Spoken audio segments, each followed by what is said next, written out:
Cincinnati, it's beater. So, we worked on triple steps today.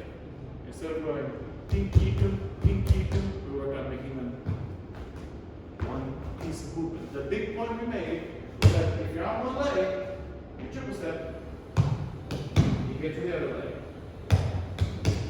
Triple step. So if you need to practice, that could be helpful. And also, if you can think about it, instead of just doing the feet, if your belly button bounces a little bit down on the beats, it will really help. So down and down, down and down. It will help you commit your whole body to the step.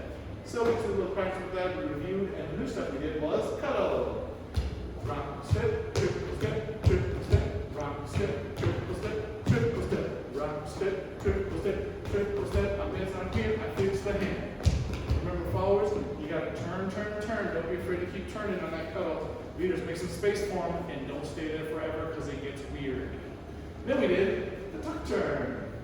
Rock, step, triple step. But here, triple, triple, rock, step, triple step, open, close, turn.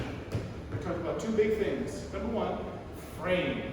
We all have to have a little energy in our frames. In particular, we really want the followers to bring their hands with them. So when I move hands, that moves your body, and your hands come with me. Don't just move our arms a whole bunch. So when you do that, we'll have some feelings on these windups. It will help the turn to happen. The other thing, particularly for followers, was to practice this turn. Rock, step, triple turn, triple step.